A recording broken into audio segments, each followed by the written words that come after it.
Hi, kids. It's Sue Carney. It's now almost 9 o'clock in the evening on Monday night. I just did this live stream and it came out as a garbled mass of pixels on my page, and so I'm going to try again.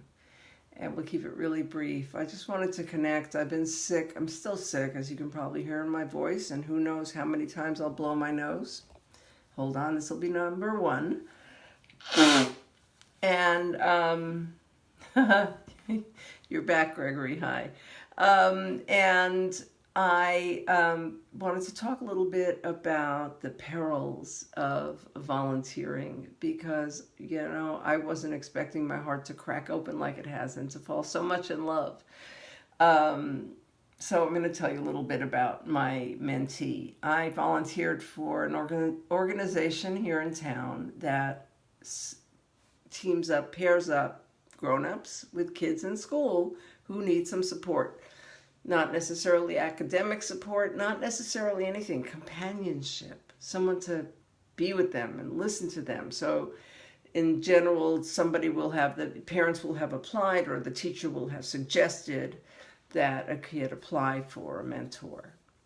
They asked what kind of, what age kid, what gender, what do you want? And I said, I'd love to mentor a queer kid or a questioning kid or a genderqueer kid, or failing that, I live in a pretty straight town, failing that now it's not a straight town, but I don't know, I just didn't know if there would be a queer population in grade school. So I said, if you can't find a queer kid who's looking for a mentor, how about a young girl at puberty, entering her menarche? That kind of age. I can remember how traumatic that was for me. That would be great. I could hang with a kid like that. They gave me a 9-year-old, a shy little, I can't hear her if we're walking side by side and she's talking. I think she comes up to my sternum, maybe. A shy little 9-year-old girl. And I took the advice I was given because I didn't know what the hell to do with the 9-year-olds on my hour a week of being with her. And one of the suggestions was to read to her. So because I couldn't remember any books from my single-digit girlhood, and I was a big reader. The only book I could remember that impressed me, that I remembered, hey, Raina, hi, honey, that was a book that I wouldn't read again. I wouldn't recommend it, and I'd like to burn it out of my psyche now that I've grown up. It was a racist book about a young white girl in India who had slaves, and it's called The Secret Garden, and I thought it was so romantic. I used to read it over and over again, but it just doesn't hold up. And so I asked on Facebook, help me build a reading list. And when I met with this kid, I offered her, what would you like to read? And she chose a book I have never read called A Wrinkle in Time. And that's a book, I guess she had heard of it because the movie was just coming out at that point. So we've been reading A Wrinkle in Time. And it's been really awkward. Hi, Mel. It's been really awkward to read to her each week and not be able to tell if she was really listening. The book is got some stilted language and some excess of alliterative adjectives, and I wasn't really feeling it for a while, and I couldn't tell if she was paying attention. So my friend who's on the board said, bring her a journal and some markers and suggest that she draw a picture of what she's hearing, what she's imagining in her head as I read to her. So I did that, and she did it to humor me. It wasn't real, but I mean, she started to, one of the kids calls home, she drew a phone, whatever. It was starting to develop a way for us to connect. And then I was making myself comfortable by glossing over some of the excessive adjectives and by changing some of the words and making it easier to understand, I thought, but I wasn't.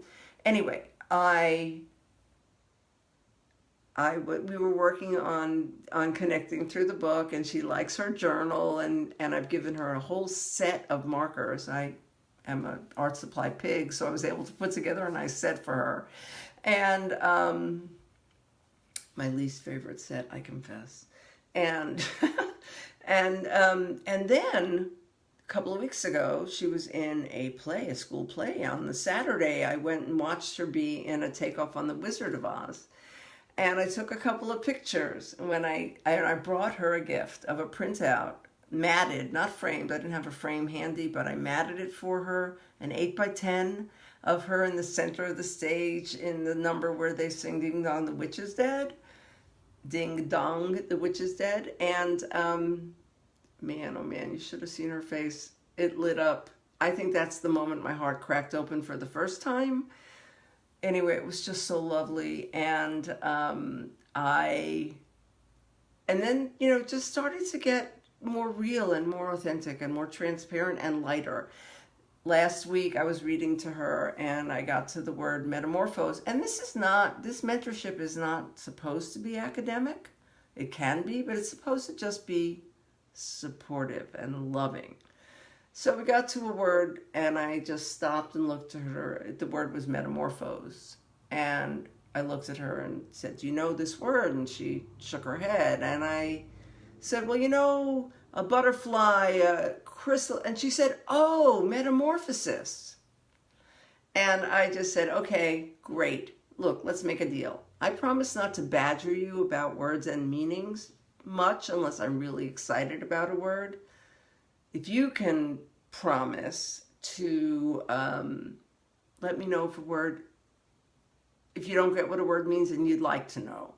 And we made a deal. And it's just, you know, I'm starting to really look forward, cherish my time with her. I'm going to get to see her over the summer. I'm going to get to do things with her. And it just feels so amazingly lovely. So that's my big warning about volunteering is watch out. You may really fall in love with the person that you're helping and the work you get to do and the new community you'll build.